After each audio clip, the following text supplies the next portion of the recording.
खुलुमबाय स्टुडेन्ट दं आं राकेश रामसियार बे समाव बिटिआर नि खुंगिरि प्रमद बर' बे प्रमद बर'नि गोख्रों अजद थामहिनबा बिथाङा बुंथिदों जे हाग्रामा महिलारिया बै समाव हाग्रामा मडेल बायदि बिथाङा सोरखार सालायोमोन आरो बे सोरखार सालायनायावनो गोबां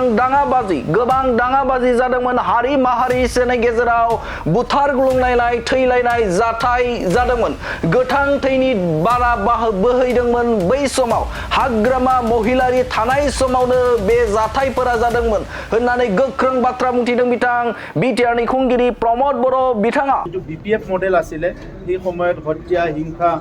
হৈ ভাবুকি সেই সময়ত ব্লাডশেড হৈ আছিলে বিভিন্ন সংঘাত হৈ আছিলে সেইটো আগৰ বিপিএফ মডেলত চলি আছে आरो बिथां प्रमद बर' बिथाङा बुंथिदों जे बे समाव आङो राजखान्थियारि बा राजखान्थिनि आथिखालनि राजखान्थिखौ लानानै आंहा खर' सानो गोनां गैया नाथाय आंहा गिनाय दङ जे बे 4 बोसोराव आं जाखिनि रायजो राजाफोरनि गेजेराव गोजोन खौसेथि अनलायनाय बेखौ लाबोनो हाबाय बे लाबोनो हानायखौ सोरबा सासे दैदेनगिरिया फैनानै सिगांनि बायदि बुथार गुलुंलायनाय सिगांनि बायदि हारि माहारिनि गेजेराव खौसेथि गैयै बर' अना बर' बे थासारिया फैबावगोन नामा बेखौ लानानैसो आं गिनाय दं होननानै बाथ्रा बुंदों बिथां बिटिआर नि खुंगिरि प्रमद बर' बिथाङा ভৱিষ্যত ৰাজনীতিটো লৈ মোৰ একো ভয় নাই ভয়টো হৈছে যে ভৱিষ্যতত এই আমি 4টা বছৰত যিটো শান্তি ঘূৰাই আনিছোঁ যিটো ভাতৃত্ববোধ ঘূৰাই আনিছোঁ যিটো সকলো আত্মসন্মান লৈ জীয়াই থাকিব পৰিৱেশ এটা গঢ়িছোঁ কেন্দ্ৰীয় ৰাজ্য চৰকাৰ আৰু কাউন্সিল চৰকাৰ মিলি অনাগত দিনত যাতে কোনোবা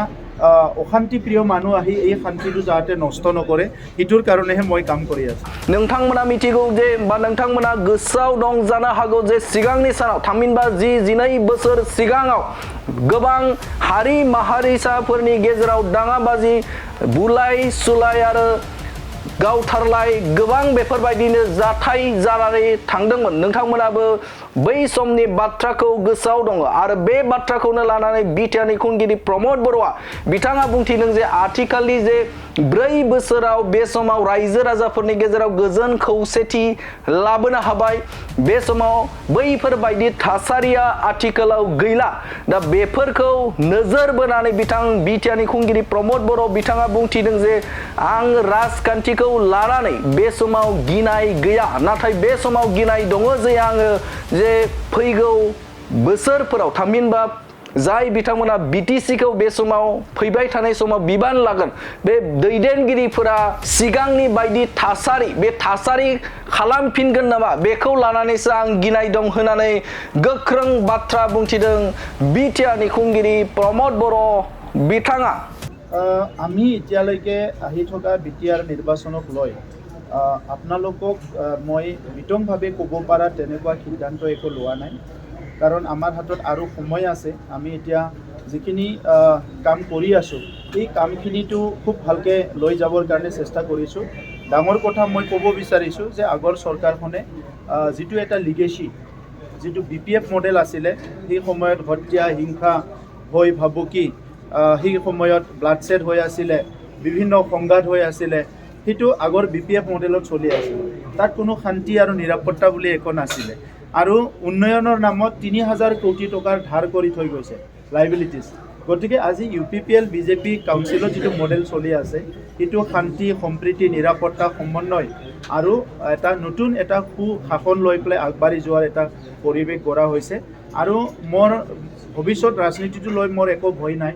ভয়টো হৈছে যে ভৱিষ্যতত এই আমি 4টা বছৰত যিটো শান্তি ঘূৰাই আনিছোঁ যিটো ভাতৃত্ববোধ ঘূৰাই আনিছোঁ যিটো সকলো আত্মসন্মান লৈ জীয়াই থাকিব পৰিৱেশ এটা গঢ়িছোঁ কেন্দ্ৰীয় ৰাজ্য চৰকাৰ আৰু কাউন্সিল চৰকাৰ মিলি অনাগত দিনত যাতে কোনোবা অশান্তিপ্ৰিয় মানুহ আহি এই শান্তিটো যাতে নষ্ট নকৰে ইটোৰ কাৰণেহে মই কাম কৰি আছোঁ मोनसे गोजोनथाव खौरां दतमा इउएन एकाडेमि फरायसालिया लानानै फैदों मोनसे गोजोनथाव खौरां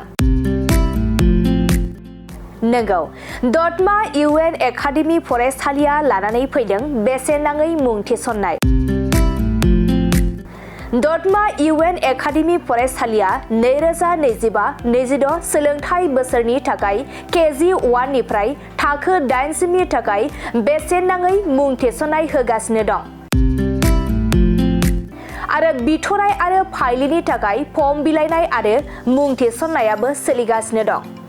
आरो दतमा इउएन एकाडेमि फरायसालियाव हौवासा आरो हिनजावसाफोरनि थाखाय हस्टेलनि खाबुबो दं। बिनिखायनो नोंथाङाबो नोंथांनि गथ'खौ दतमा इउएन एकाडेमि फरायसालियाव बेसेन होआजासे मुं थिसननो सानदोंब्ला आरो हस्टेलाव दोननानै फोरोंनो सानदोंब्ला थाबैनो मुं थिसननो हागोन। आरो नोंथाङा आबुङै मिथिनो थाखाय नैबे 7002660387 जानबुं नम्बराव कल खालामना खौरां लाहरनो हागोन।